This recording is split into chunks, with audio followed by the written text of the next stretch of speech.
Good evening. Welcome, everyone. On behalf of the Israel Action Committee at Temple Emmanuel, I welcome you to this program entitled The College Campus Frontlines. Pro-Israel students face intensifying challenges and harassment. What are the facts and the effective strategies? And this program would not be taking place tonight without the hard work and dedication of my colleague on the committee, Alice Bresman. And without further ado, I'm going to turn this over to her. I should mention before I do that if you have questions at the end of the panelists' presentations, please type them into the chat, and I will do my best to convey those to the panelists. Okay, thank you. Good evening, everyone, and welcome. We're delighted to see you. There are people here this evening from across the United States and Canada, which makes it very exciting. So many people were interested in this important program. I'd like to thank the panelists and a big thank you to Camera, who worked very hard to help us put this together, along with the Temple Emmanuel staff. I have the pleasure of introducing our moderator, who will, in turn, when appropriate, introduce the panelists. Our moderator is Adam Gordon. Adam is a campus advisor for the Committee for Accuracy in Middle East Reporting, Committee for Accuracy in Middle East Reporting and Analysis, CAMRA, where he oversees campus activity across New England and Canada. Adam is a graduate of the University of Massachusetts Amherst with a BA in political science. I give it over to Adam. Well, thank you, Alice. I'm just going to get my screen shared. Okay. Awesome. Okay, well, thank you. And as Alice mentioned, I'm Adam Gordon. I'm a campus advisor with Camera. Currently, we're working on a campaign called Apartheid Week Exposed. While much of the work on campus can seem reactive, we find this to be a highly successful, proactive approach to solving an evolving issue. This campaign gives students resources and information to tackle the annual Israel Apartheid Week, an international coordinated effort to spread hatred and misinformation about Israel through the libel that Israel is an apartheid state, an effort to vilify Israel and falsely portray Israel as an abuser of human rights and a purveyor of racist policies. What's especially useful about this is my team and I have taken each claim we anticipate anti-Israel students to exploit, and we've broken each claim down with a fact-based analysis. If you'd like to learn more, you can visit the campaign website at apartheidweekexposed.org. Even with our wide-ranging efforts, whether it's this campaign or our other work, campus groups in the Boston area have increased their attacks in recent months. With this, they have exposed their own anti-Semitic malign agenda in a number of ways. These incidents are not isolated to New England and are taking place nationwide on a near daily basis. However, I'd like to share a few recent relevant examples from around Massachusetts, beginning with my alma mater, UMass Amherst. Just a few weeks ago on March 2nd, the UMass chapter of Students for Justice in Palestine held a vigil for Palestinians they say were murdered by Israeli police. It didn't take much research to discover that those who were memorialized belonged to terrorist organizations like Palestinian Islamic Jihad and the Al-Aqsa Martyrs Brigade. This event took place on campus and was even celebrated in campus media. I sent a letter to the chancellor demanding action be taken. Instead, nearly a week later, the chancellor brushed off the incident and quoted Justice Louis Brandeis in his response, which I found personally offensive, given the fact that Brandeis was both a Jew and a staunch Zionist. We aren't stopping there. An op-ed based on the letter and the chancellor's response has been submitted to the campus paper and a local Amherst paper. We publicized the incident with various media outlets, and one of our Camera fellows in Israel is working on exposing the issue with Israeli media outlets through an op-ed to help expose what happened to an Israeli audience. At Boston University, Students for Justice in Palestine is hosting Apartheid Week, where they displayed a mocking of the security barrier, which they refer to as an apartheid wall, and brought in a member of Jewish Voice for Peace, a fringe anti-Israel group supposedly run by Jews, giving moral cover to those who seek Israel's destruction. This is the same SJP chapter that painted a fabled rock on campus with the expression, "Long live the Intifada." This is a reference to the bloody Palestinian terror campaign that killed over 1,000 Israelis. This is no surprise, as at a June rally against Jewish organizations in Boston, their at the time group president invoked anti-Semitic tropes to describe local Jewish groups as too powerful and as being responsible for police violence in the US. Harvard University is seeing a major spike in anti-Israel activism. Recently, a group called Harvard Out of Occupied Palestine, or HOOP for short, has begun making headlines for numerous anti-Israel activities, where they began a campaign calling to deshelve Sabra hummus and criticize the university for investing in Motorola, a company that provides technology which works to prevent acts of terror against Israeli civilians. At the end of February, the group began a pressure campaign with the aim of getting students to not attend the Israel Trek, a trip for Harvard students to explore Israel and meet with high-ranking Israeli and Palestinian officials. The trip shows students diverse perspectives to better understand the conflicts. According to HOOP, students that participate in the Israel Trek are on the same level as those who supported the apartheid regime in South Africa. An organizer for the group even said the best way to learn about the facts on the ground is to not actually go and see for yourself, but to attend HOOP programming. While this is utterly laughable and ridiculous, many students don't know better and will become regular consumers of this type of anti-Israel propaganda. We helped students at BU raise the issue of students openly supporting terrorism with their chancellor, and one of our camera fellows in the Boston area is documenting the anti-normalization tactics being espoused at Harvard.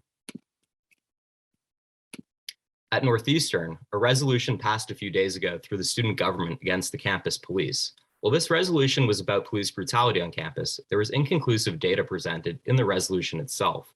But the key issue here is that the resolution unjustly singles out Israel, calling for the university to end the deadly exchange. This refers to US police receiving counter-terror training in Israel. Ending the deadly exchange itself is part of an anti-Semitic campaign where anti-Israel activists spearheaded by the Jewish Voice for Peace that I previously mentioned falsely blame these highly productive police exchange programs with Israel as being the root of police violence against minorities in the United States. The resolution itself was written by the president of the SJP chapter and makes no mention of the fact that on the exchange, which was several years ago, the Northeastern police also met with their Palestinian counterparts. By making this about anti-racism and obscuring all of the facts, Jewish students were put into an awkward position. This resolution had originally found itself circulating in student government last semester, and thanks to the work of our camera fellows at the school, the resolution was removed from the agenda. However, the resolution found itself back on the agenda this semester, just a few hours before a vote could take place, catching students off guard and making it very challenging to mobilize against it. Ultimately, this made Jewish students feel vulnerable to attacks by their peers and has the potential to unleash a Trojan horse of anti-Israel activism on campus. This recent incident at Northeastern paints a clear picture of how anti-Israel actors on campus have shifted their tactics. The days of small rallies and tabling were not working, so now they've worked their way into student government. And the average student isn't paying attention to what's happening in student government. But what happens can have grave consequences for Jewish and Zionist students. With the introduction of new tactics, it appears that things aren't getting better. They're staying the same. At Tufts, however, the anti-Israel activists have switched gears to put their anti-Semitism on full display. SJP announced a BDS pledge, where they are circulating a petition on campus calling for students to sign on. This pledge is a student-led boycott of Jewish and pro-Israel organizations on campus, Israeli products, and Israel Study Abroad programs. The long petition undermines Jewish indigeneity, vilifies members of the Tufts community, and appropriates calls for justice and human rights to advance an anti-Semitic agenda. This behavior violates the university anti-discrimination policy and will be bringing this to task to the university. The Tufts SJP chapter must face consequences for their bigotry, And today, the Tufts president told me that they're working on the situation. The shift in tactics isn't exclusive to the US. At McGill, student government has been plagued by anti-Israel activism, becoming something of a model for this type of activism. Our first student panelist, Jonah Freed, knows this issue well. Jonah is a third-year history student at McGill University in Montreal, Quebec. After a year representing undergraduates at the student union, he worked as opinion editor for the McGill Tribune. A Camera Fellow since September, his articles have appeared in the Suburban newspaper, Quebec's largest English language publication, as well as the Allgemeiner Journal and the Jerusalem Post. Jonah, the floor is yours.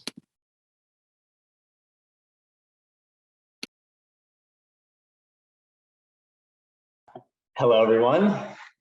Thank you so much for having me tonight. I'm sorry if you can't see me.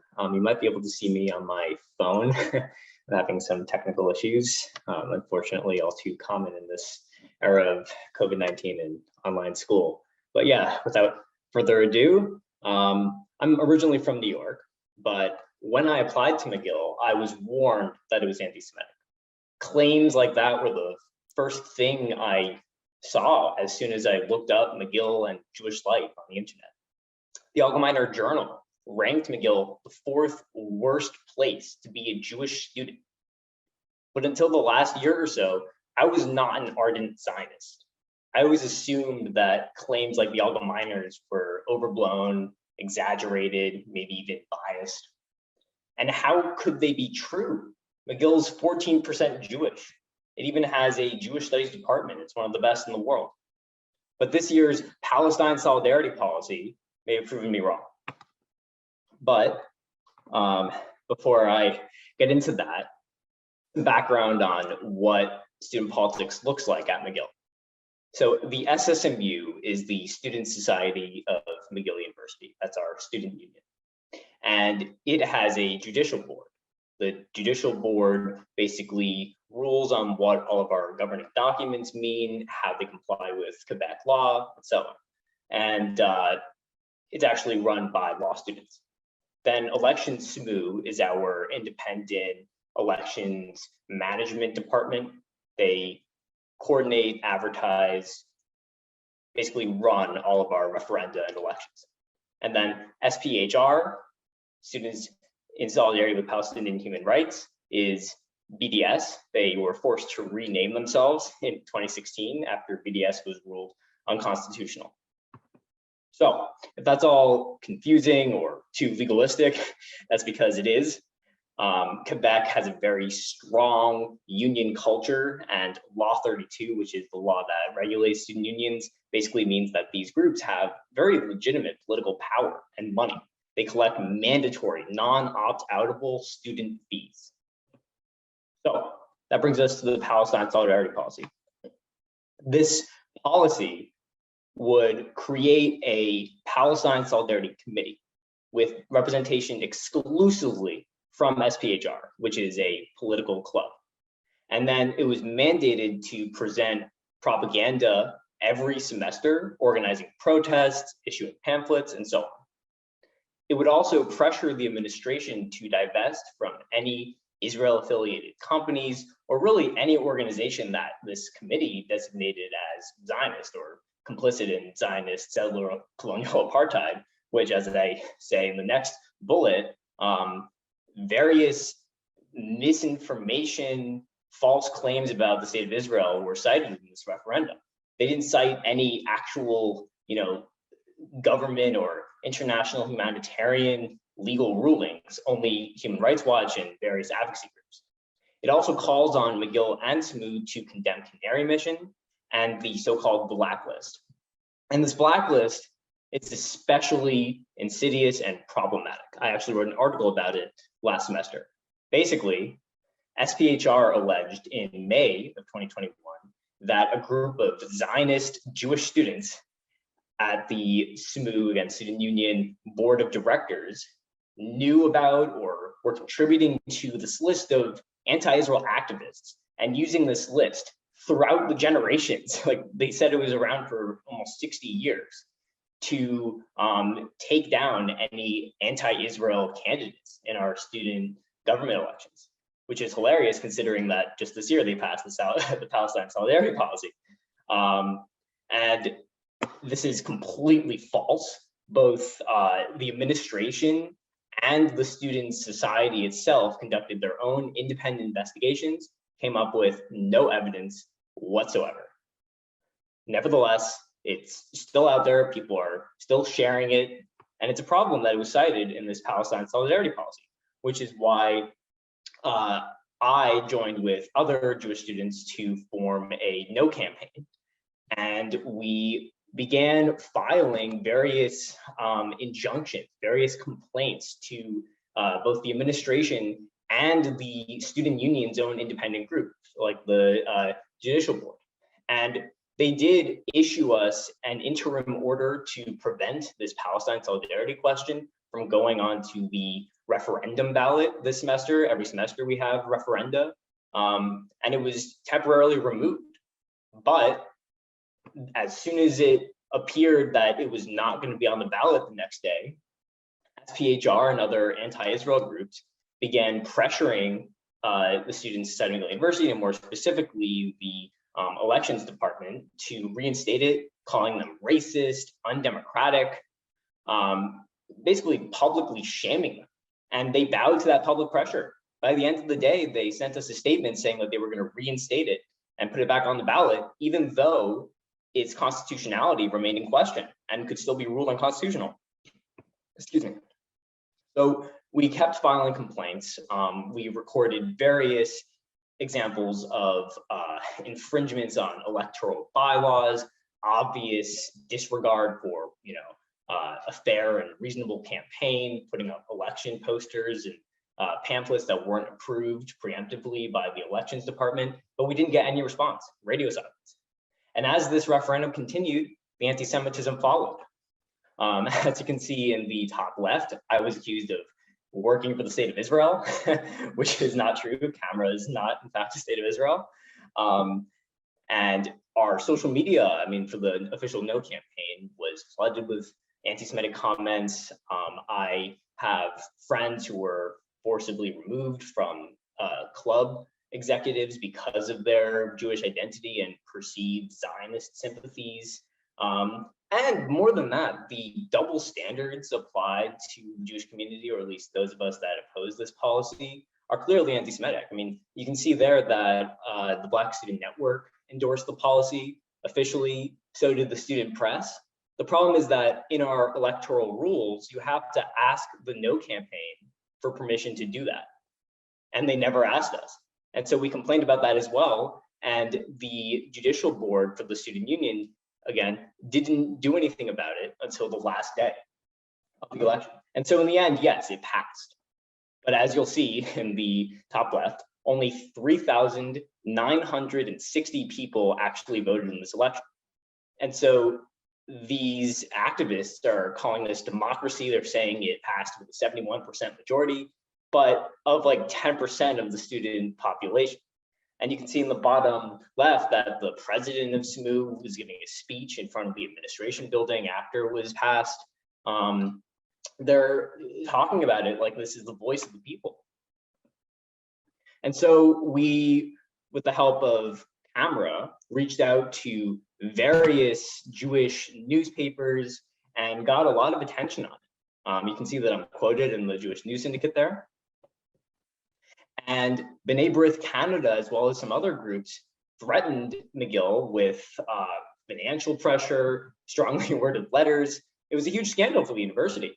But there was also some opposition from the other side. As you can see, Canadians for Justice and Peace in the Middle East, which is an anti-Israel group, also wrote to the administration. So clearly it's a massive narrative. But the administration did come out to support what we believe was the appropriate thing to do and have this referendum overturned. They threatened the student union, SMU, with a default, which under Quebec law basically would mean that they were accused of violating their own internal rules, in this case, the election bylaws that I pointed out, and by extension, their constitution, equity policies, that sort of thing. And so it remains to be seen what happened. But this year's scandal is only one event in a long history of anti-Israel reactions. Starting in the 1970s, McGill student associations became radically anti-imperialist and, by extension, anti-Zionist. The first Montreal Apartheid Week started at McGill in the 1970s, and actually in 1970, and ended with a massive protest in front of the Israeli and American consulates. Today's chilled or even frostbitten pro-Israel speech reflects this long legacy. And to speak to that, I mean, what represents student opinion better than the student press? And yet none of the student papers take any position on this other than the pro-Palestine narrative. I tried to write an article about a McGill professor who met with an actual United States and Canada designated terrorist. And the McGill Daily wrote me this email, as you can see on the screen, that the McGill Daily maintains an explicitly pro-Palestine stance, and as such would never publish work that includes the characterization of some forms of Palestinian resistance, quote unquote, as terrorism or extremism. And so it often seems to outside observers like the Allgemeiner Journal that the entire McGill student population is not in favor of the Jewish state, or rather is anti-Zionist, but that's a fabrication. I mean, they're appropriating the moral license of the student union, of SMU, and other groups to present themselves as though they represent the entirety of student opinion. So thank you very much for letting me speak today. Hope you got all that. Well, thanks, Jonah. That was an awesome presentation. So I want to start off with a couple of questions. So given how egregious the actions taken by anti-Israel students were, including, as you mentioned, multiple violations of elections rules, how can something that would happen with the Palestine policy be prevented in the future? Well, like I mentioned, there are policies already in place to prevent this sort of thing from happening. Something that I didn't mention because it's not entirely clear how relevant it is, although I think it should be relevant, is that the student union actually approved a definition for anti-Semitism that sounds a lot like IHRA, right? The International Holocaust Remembrance Alliance definition for anti-Semitism, which would basically prevent anything like what happened this year. I think the problem is that these policies are not being enforced, they're not being incorporated into the judicial board's rulings. I didn't get into this, but in 2016, when they ruled BDS was unconstitutional, they said that it was only unconstitutional because it targeted a specific nation and group of people, but they still allowed you to target corporations that were affiliated with Israel and still say things like apartheid. So I think it's a matter of interpretation. I think it's a matter of continuing to put pressure on the McGill administration to enforce SMU's own rules, its own principles, where students cannot. It's a very well detailed answer. My second question, McGill has proven itself to be hostile to pro-Israel and Jewish students on a student body level. What would you say to parents who are afraid of sending their kids to McGill? I would say that parents should prepare their students for that. That's not something that anyone should come to McGill unaware about. I think that's kind of hard, honestly, considering that that's the first thing that shows up whenever you look up McGill and Israel, if that's something you care about. But nevertheless, it's important to arm aspiring students with information, with facts, as Camera tries to do in order to fight disinformation on campus. It's possible to enjoy Jewish life on campus. None of this prevents Jewish students from, for example, pursuing Jewish studies. I mean, I myself was able to receive research funding from the administration for a project related to Zionism. But the problem is that policies like this put that in jeopardy. I mean, what does this policy say about my funding? Am I going to lose it because SMU is now officially anti-Israel? So I think it's about not allowing a minority of students to tell you what the majority of McGill students are actually like. Well, Jonah Fried, everyone, the hardest working Zionist in Canada. Thank you so much for your insights. I want to move on to our next panelist, Maya Rubin. Maya is a fourth-year student at UC Berkeley studying economics and data science. She's the co-president of Bears for Israel and board member of Tikva, Students for Israel, and also served as UC Berkeley's Camera Fellow for the 2019 to 2020 school year. Maya, the floor is yours. Awesome. Thank you, Adam. Let me just get my screen all set up here. All right. Can everyone see my screen? Awesome. All right. So, let me click here. There we go. So before coming to Berkeley, I had a lot of mixed feelings about the campus environment. Obviously, I'd heard about its reputation for anti-Semitism and was already very wary of what that could look like growing up in the Bay Area. But ultimately, I was deciding between two schools, and my uncle was helping me decide which one to go to. I mentioned how Berkeley was worse for Jewish students, something that unfortunately isn't necessarily true anymore, but we can touch on that later. But what he said next really stuck with me. He told me, Maya, that's exactly why you have to go. And while he said it half jokingly, I think he's completely right. Going to the places that aren't comfortable and showing pride and strength in Judaism and Zionism is one of the most powerful ways to fight these growing trends in anti-Semitism. In high school, I was already pretty engaged in the politics of the conflict and Israel advocacy. Sorry, give me one moment. And I participated in the Stand With Us high school internship. I had heard all about massive anti-Israel protests, and I felt like I was ready to deal with it all. I knew from day one that I was going to go be joining campus pro-Israel groups. So on club day, I remember distinctly looking for pro-Israel groups on Sproul Plaza and asking them to get involved however I could. Also, as an intended political science and Near Eastern Studies major at the time, I was conscious of Hatem Bazian's presence on campus. For those of you who haven't heard of him, Hatem Bazian is the founder of American Muslims for Palestine, co-founder of Students for Justice in Palestine, and a huge proponent of anti-Semitic rhetoric on campus as a professor in the Near East Studies department. Knowing the hold he had on the department, I tried to prepare myself for some of the controversies in the classroom.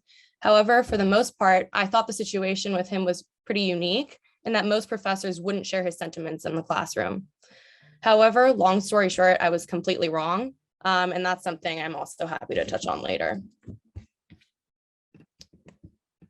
So when I officially arrived on campus in the fall, I was surprised to find that anti-Israel activism wasn't what I expected it to be. What I found was that while Bears for Palestine was active on campus, it wasn't in the form of big protests that Berkeley is known for. With a few exceptions, there were no routine apartheid walls, mock checkpoints, or other big demonstrations. Bears for Palestine functioned in more institutionalized ways.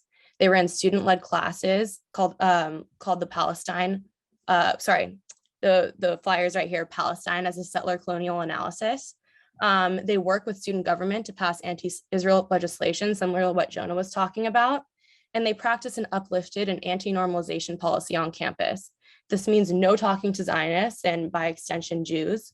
And it applies in classroom contexts, in protests, and in outside interactions, even in a coffee shop. However, despite Bears for Palestine's efforts, the Jewish community at UC Berkeley is really strong. And maybe that's because of some of the anti-Semitism on campus. I'm involved with both pro-Israel groups on campus, Bears for Israel and Tikva, and that's actually how I was introduced to camera. We ensure that any significant protest that Bears for Palestine does is met with a counter protest, that every attempt to pass something in student government meets pushback, and are constantly willing to engage with those who disagree with us in a productive manner. So I wanted to share with you guys some of the stuff that we work on at UC Berkeley. Here's an example of your classic counter protest. This, I believe, was in 2018, and Bears for Palestine was protesting on Sproul Plaza, which is our main area on campus. But we wanted to show up in full force for two main reasons. First, we want to show students that may not have exposure to the conflict that there are two sides to this story, and we always offer to engage with any student that may have questions, whether they agree with us or disagree with us right off the bat. And second, we want to be there to show Jewish students that there is a strong Jewish and Zionist presence at UC Berkeley, and that you're not alone. So we showed up with our Israeli flags, with our definition of Zionism that no one could misconstrue in the protest, and made sure that our voices were heard. But we don't just react to what Bears for Palestine does. We also take a lot of proactive measures on campus to make sure that our narrative is heard as Jewish and Israeli students. So this is an example of one of our events. It's called the Faces of Diversity event. And we do this to combat the narrative on campus that Jews and Israelis are white settler colonialists. So many people are completely unaware of rich Jewish culture, from Ashkenazi Jewish culture to Mizrahi Jewish culture to Ethiopian Jewish culture. So we bring foods from all of these different Jewish cultures and discuss how rich all of our histories are and how this all is woven into Israel's culture as well. So aside from campus events, I've also had the opportunity through camera to speak with students from across the United States, Canada, and Israel for a Hebrew University event, where we discuss issues that we face on campus and how to combat them. I truly believe that one of our biggest hurdles in the fight against anti-Semitic rhetoric is that so much of the Jewish community is unaware of the rhetoric emerging from and growing in popularity on these college campuses. These events are absolutely critical, so I'm so glad there are organizations like Camera that make them possible. So now I'd like to move on to one of the more concerning trends that have emerged at UC Berkeley that Adam and Jonah have both touched on as well, and that's the acceptance of and support for terrorism against Jews. The first time this became an issue at UC Berkeley was when Bears for Palestine put up a display honoring multiple convicted terrorists as freedom fighters, including Rasmia Odeh and Leila Khaled. For those of you that aren't familiar, Rasmia Odeh is a member of the Popular Front for the Liberation of Palestine and a convicted terrorist. She was involved in orchestrating the 1969 Jerusalem supermarket bombing that killed 2 young Jewish college students. Leila Khaled is a member of the same organization and participated in 2 plane hijacking attacks. And just to give you a sense of how crazy all of this rhetoric is, they were quite literally celebrating her as a feminist icon for being, and I quote, the first woman to hijack a plane. The Jewish community organized against this. We attempted to get the display taken down and at the very least condemned by the university. This ended up leading to a student government hearing where we explained to student government officials that who these people were and how it's impossible to feel safe as a Jewish student on campus when there's pictures of our murderers on its walls. Instead, we were met with more anti-Semitic rhetoric and ultimately lost the vote to have the display even condemned. So it remains in campus buildings to this day. So this marked the very beginning of very extremely disturbing trends at the university. So the following semester, after COVID had hit and school had gone virtual, one of the terrorists in Bears for Palestine's display was actually invited to speak via Zoom at San Francisco State University. I was genuinely shocked. It's one thing for students to put up a picture of a terrorist, and it's entirely another to invite one to speak. After all, this is a woman who legally cannot set foot in the United States because of her affiliation with a terrorist organization. So naturally, Bears for Israel actioned around this, and we had social media campaigns that were extremely successful and shared several hundred times via Instagram and Facebook. In partnership with other Jewish organizations and activists in the Bay Area, we were able to get the attention of Zoom, who shut down the event because hosting a terrorist on their platform violated their terms and conditions. It was a big victory for us, but even after all this happened, the president of San Francisco State University issued a statement in support of free speech for the event organizers. Her statement was a huge indication of just how removed these universities are from the mainstream political discourse and just how normalized terrorism against Jews has become on college campuses. So finally, and most recently, Bears for Palestine is hosting a gala, quote, in honor of the Unity Intifada, referencing the violent flare-up between Israel and Gaza this past May. That gala was originally supposed to take place a month ago. It's now taking place tomorrow evening as part of Bears for Palestine's Apartheid Week. Of course, this is especially disturbing now in light of all of the string of terrorist attacks in Israel over the past week or so. We first heard about this event about a month ago, and we wrote statements to the administration and fought to get a meeting with the Vice Chancellor of Equity and Inclusion. And although we were able to meet with her and share our statement, we were effectively brushed off. In their response to us, they cited that, and I quote, criticism of Israel is not always anti-Semitic. It was quite a slap in the face to hear that they thought terrorism against Jews was simply criticism against Israel. However, despite a lack of support from the school, Bears for Israel and Tikva will be responding. We'll be conducting a joint Israel Peace Week next week, where we will highlight the Israeli narrative, promote dialogue with those willing to engage, and honor the victims of terrorism that BFP is honoring. Once again, the most important thing to maintain throughout all of this controversy is an unapologetic pride in who we are and what we stand for, and that's exactly what we will continue to do on campus. And that's all for me. Maya, thank you so much for sharing about your experiences at Berkeley, and I hope you guys continue to stand tall in the fight. I want to begin with Bears for Palestine. We find that often anti-Israel groups have aligned themselves with groups who partake in causes related to social justice. Has Bears for Palestine done this? And if so, what impact has it had on groups like Tikva or Bears for Israel and other pro-Israel activism related causes at Berkeley? Yeah, absolutely. They absolutely do engage in this. And it's honestly one of the most concerning elements of what Bears for Palestine does and one of the most difficult to combat. They've managed to link the Palestinian cause with several other minority struggles. And I think, I believe it was Jonah that was touching on it earlier. Maybe it was you, Adam, with the deadly exchange theory, claiming that police brutality in the United States is somehow Israel's fault due to some police training programs that they allege are unique to the Israel-US relationship.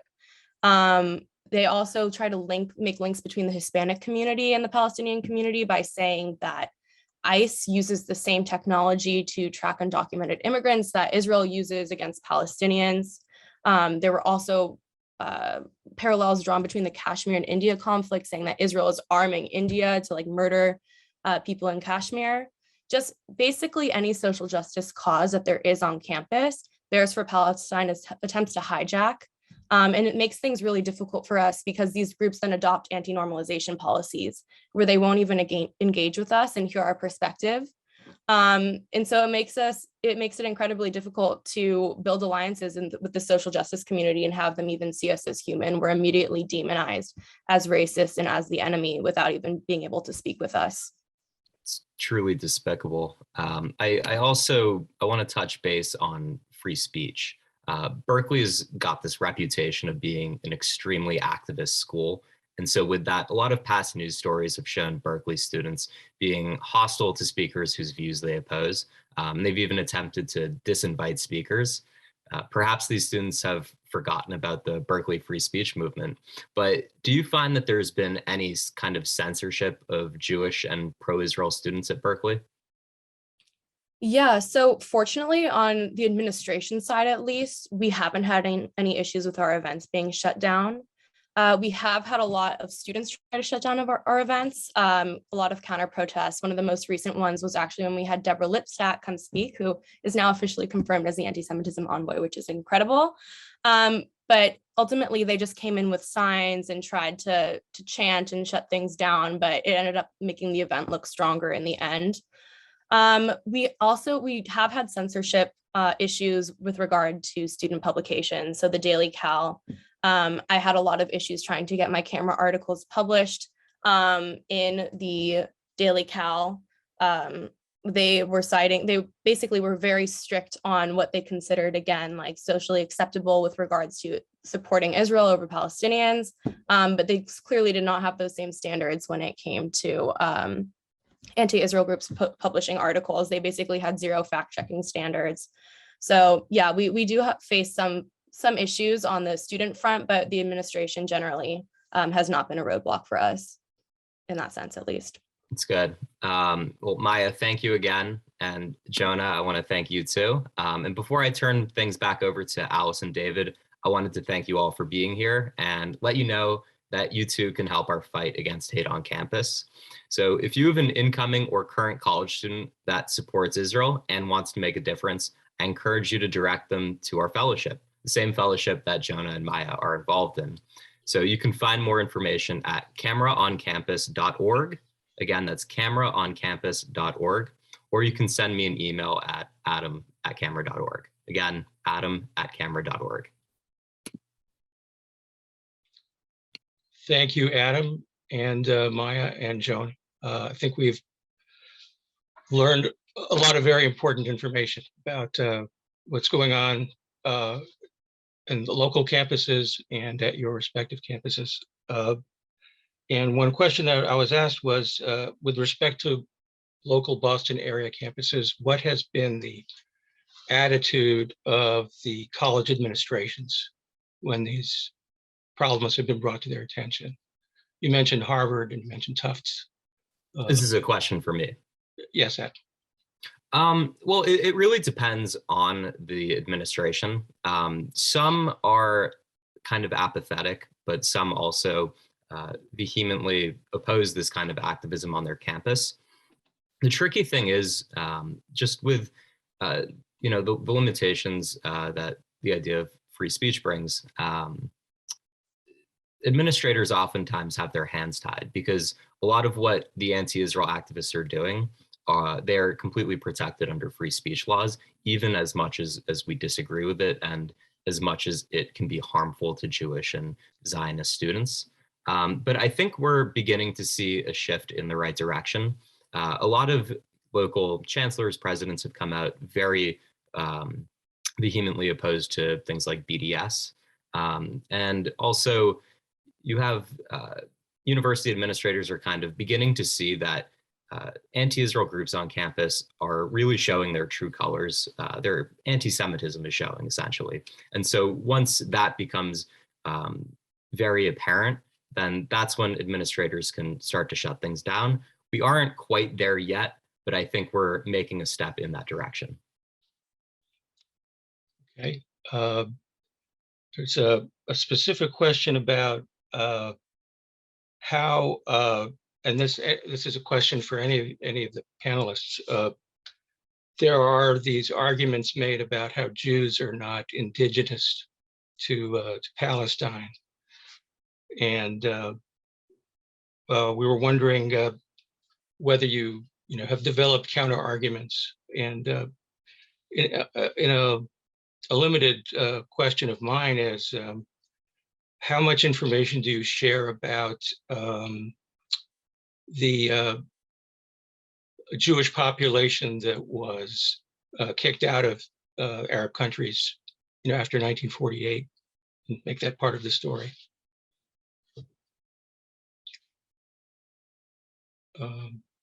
Yeah, absolutely. I can touch on that a little bit. So yeah, it is a question that we get a lot, or more of an argument that we get a lot, I should say. We usually start with the Western Wall. I mean, it's like a standing example of Jewish presence in Israel. We talk about how that Jewish presence was actually constantly maintained throughout all of these expulsions, even if we were a minority. And with regard to the Jews being kicked out of Arab countries, that is something we talk about, especially with respect to our Faces of Diversity event, and talking about how the Jewish experience is really a global experience. And yeah, I will pass it off to some of the other panelists if they want to jump in. I would love to speak on this. Something that I see all the time here at McGill is the slogan, free indigenous people from the Wet'suwet'en, which is a indigenous tribe here in Canada, to Palestine. They don't see any difference. And I've seen in official SPHR BDS posts that all Jews are white and that Israel is a European state, even though obviously it's 50% Mizrahim or Sephardim. And unfortunately, there are a lot of Jewish people, not a lot, actually, I completely misspoke there. There is, again, a minority of Jewish students who are a part of Jewish Voices for Peace at McGill, which, by the way, doesn't have an official chapter because it's so small, so they're a part of SPHR. They have like one person, I think. But they put out that rhetoric as well. And it's deeply problematic. It's a betrayal of history. It's inconsistent with what McGill's teaching. I take classes in the history department and the Jewish studies department, and most of the professors do teach about it fairly accurately. There is obviously some inconsistencies on that front, but it's this conflation with every other cause, with everything in Canada, and this appropriation, like Adam was saying, and like Maya was saying, of other causes, especially because of divestment from fossil fuels. That issue above everything else, I think, together with every other issue of settler colonialism, has been appropriated. David, if I can just jump in here, every November at Camera, we run a campaign for Mizrahi Heritage Month. It's called Mizrahi Stories. And so what we focus on is these forgotten stories of Mizrahi Jews, the 750 to 850,000 that were expelled from Arab lands in 1948, ultimately found their way back home to Israel. There's often this argument that Jews are white and that we're from Europe, but that just really ignores history. Jews are indigenous to Judea, right? Eretz Israel, the land of Israel. And so that's something that we touch upon during Mizrahi Heritage Month, that Jews, in fact, never left the Middle East, and that we are indigenous to that land. I am starting to get an idea for a future program. To get out the word on that.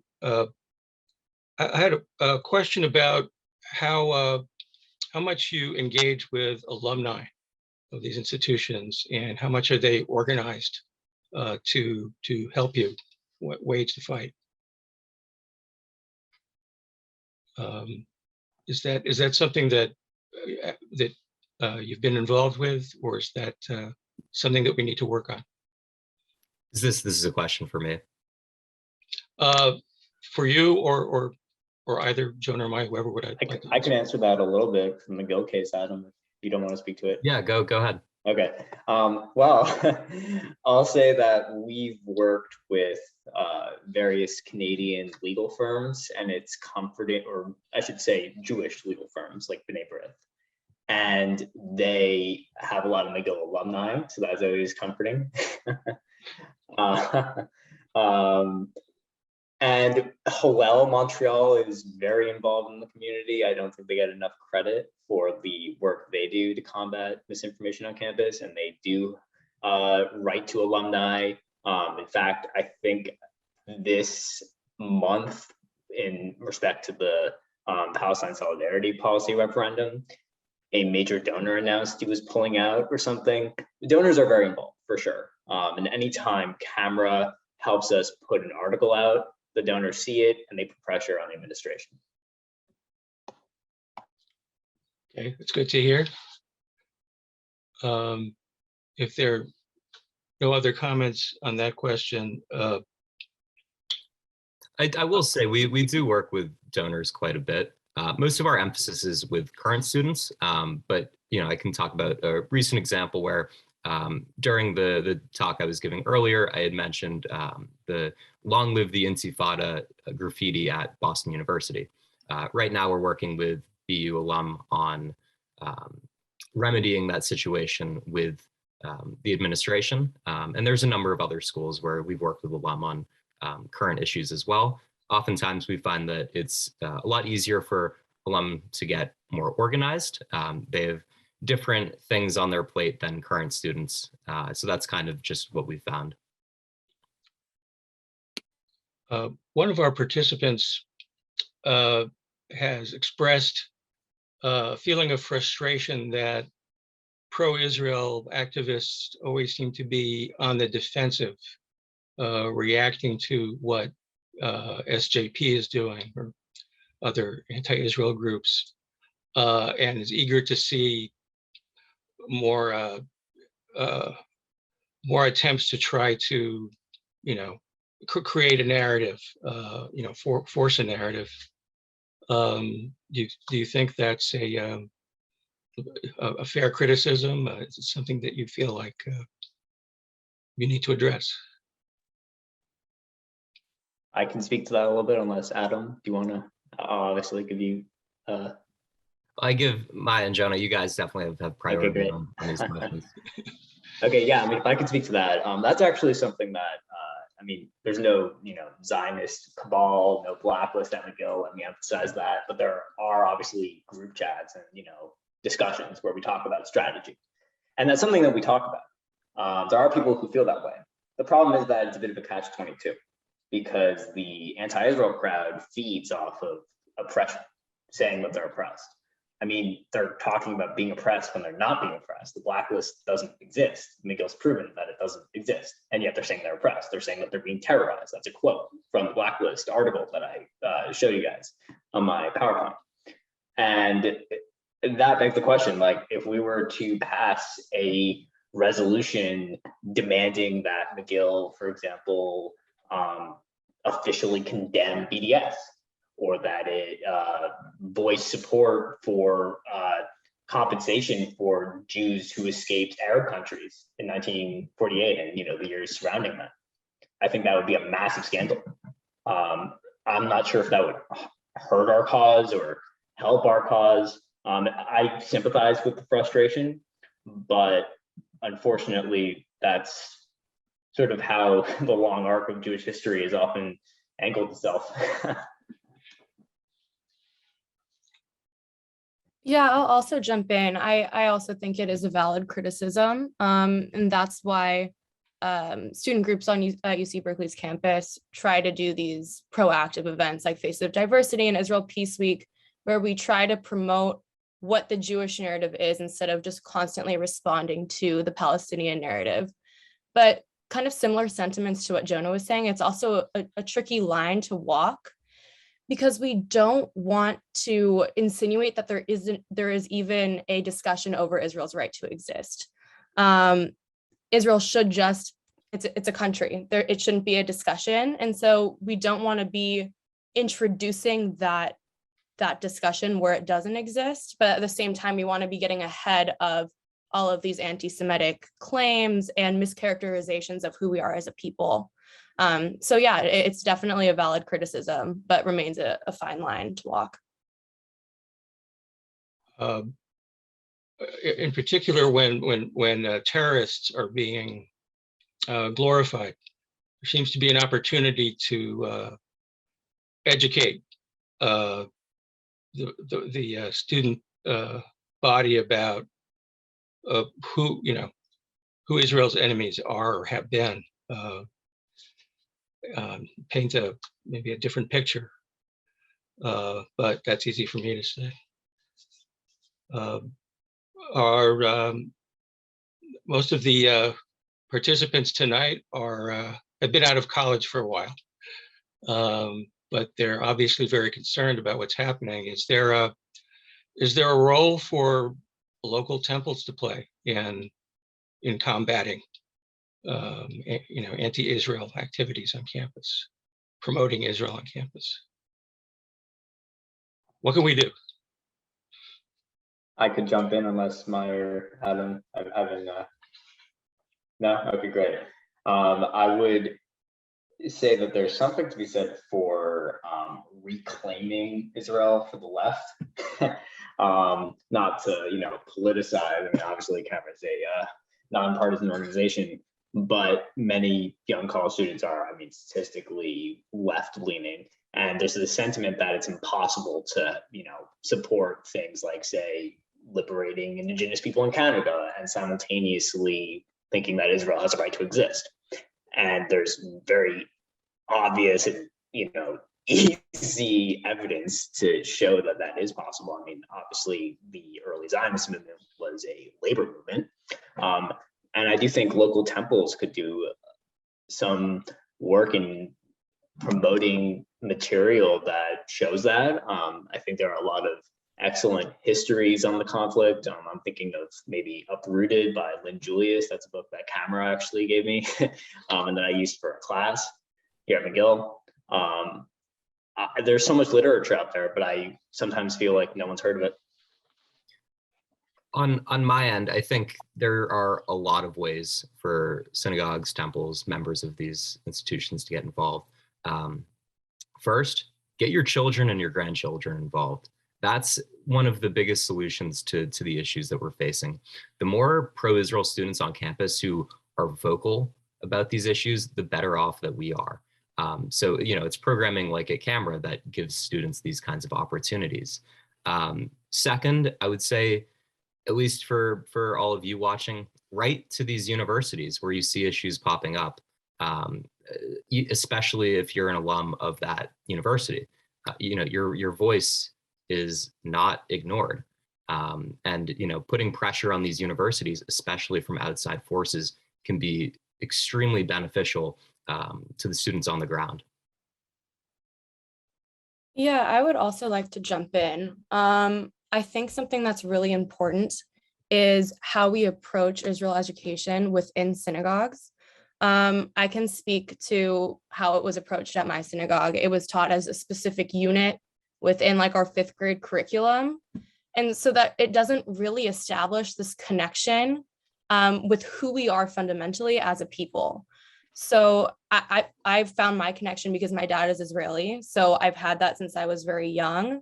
And I think bringing that element of since pre-K education, using Israel as part of our identities, weaving it into all parts of how we celebrate holidays and how we connect with each other, I think is really critical. Taking this political element out of Israel and this element of Israel as something you need to learn to love, instead of just Israel being a part of who we are and our story as a people. So I think that that's some place to start. That is a beautiful sentiment, and something we work hard to do and need to work harder to do. I've been asked whether Camera has high school level programs on being pro-Israel. On our campus department, we do not work with high schools, but I believe there is an institute being worked on to focus on K through 12 education. So if you put your email in the chat, whoever was curious about that, I can get back to you with more information on that. Okay. I mean, my son was an alum of the David Project, and that was certainly very useful to him. Let me just see if there are any other questions I should convey. The recent rapprochement with the Gulf states, has that provided any opportunities, to send out a message about Israel or to develop programming about Israel? I mentioned that specifically because the temple hosted a program a couple of days ago by a group called Sharaka, which brings young leaders from the Gulf states, Morocco, and Israel together. And they have been touring Boston area campuses the past few days. This is a plug for Sharaka specifically, but also, have you had opportunities to think about the Abraham Accords as a source of programming? Yeah, well, Sharaka actually met with some of our student groups in the area, so they're great. But I do think the Abraham Accords has given us a very unique opportunity, right? The Middle East is not the Middle East of even a few years ago. It's evolved greatly. And so I think the Abraham Accords and the warming of relations between Israel and the Arab world ultimately shows that the Israeli-Palestinian conflict, it's not going away anytime soon. It just shows that this isn't about Jews versus Arabs. It's really, it's an isolated conflict. And the fact that Arab nations are showing great interest in Israel shows that, things are changing. That's the simple answer. In terms of programming that can come with that, because the Abraham Accords are so new, and everything is still rapidly evolving, that's still a work in progress. But ultimately, what publicizing the Abraham Accords and this warming of relation shows to students is that, a lot of these talking points that these anti-Israel people are making just aren't true. And so that's something that often is really hard to get to reach with the normal students who aren't involved in that, but they see this kind of stuff on the news and they're seeing that Israel isn't foes with who they used to be enemies with anymore. Yeah, and I can piggyback off of that. I think Adam nailed it with that it's not about Jews versus Arabs, and that's the one of the overarching messages of the Abraham Accords. And we're actually using this in our Israel Peace Week next week. It's going to be the topic of our first event on Monday. And the whole theme of the week is going to be normalization in the Middle East. So yeah, I think it's something that's really important to highlight because the narrative on campus is that Israelis are these white people that have come into the region and that no one wants them there. And it's white people versus brown people. And that's just not even close to the reality of the situation. And the Abraham Accords is a perfect opportunity to highlight that and how reality is moving in the direction towards peace and normalization and not further division. And if I can just jump in one more time, what the Abraham Accords is doing is it's ultimately weakening anti-Israel campus actors' arguments. They're having to shift their tactics because these arguments that they've been making, like Maya said, that Israeli people are white people who came in to colonize their lands. It's showing that it's not true. Israel is part of the Middle East and is here to stay. And ultimately, that's what the Accords show. If I could chime in as well, so sorry, just very quickly, I would say that with all this promise does also bring challenges. As Adam alluded to, they are changing their tactics, and that does frequently involve becoming much more extreme in the rhetoric they use and also in some of the political maneuvers they try to pull off. I mean, with this clear loss of a united Arab world against the Jewish state like it was in the 1950s through the through today, really, they're now attacking states like Saudi Arabia or Syria. At least at McGill, I can't speak to Berkeley, of course, but I'm seeing rhetoric, deriding them as somehow pawns of the Zionist international organization. I mean, the anti-Semitism is sort of coming out. I think that's what all of this shows, and also some of the personal attacks, I think, and more than that, the endeavors to take over student government and control the narrative and silence any opposition. I think they're becoming much more desperate as a result. Just with that desperation, a lot of these talking points that anti-Israel campus groups are putting out could have been written by people in Tehran. It has a lot of that kind of just anti-Israel messaging of the past where it's just so out there. It really just appears crazy. And, I think that plays a lot of benefit to us because, I don't think that that kind of messaging is particularly appealing to, democracy-loving Western people. I want to thank you from the bottom of my heart for the work that you do and for sharing it with us tonight. We as a community have a lot of work to do, and you've inspired us to do it. Alice would like to say a final word. I'll turn it over to you. I'd like to thank all of you who spoke tonight. You shared a depth of experience from so many different universities with the common theme of what our students are facing today. And I want to thank you. You gave us great depth and information. And I want to thank everyone who attended and for giving us your time. Be well. Okay, thank you. Well, have a good night.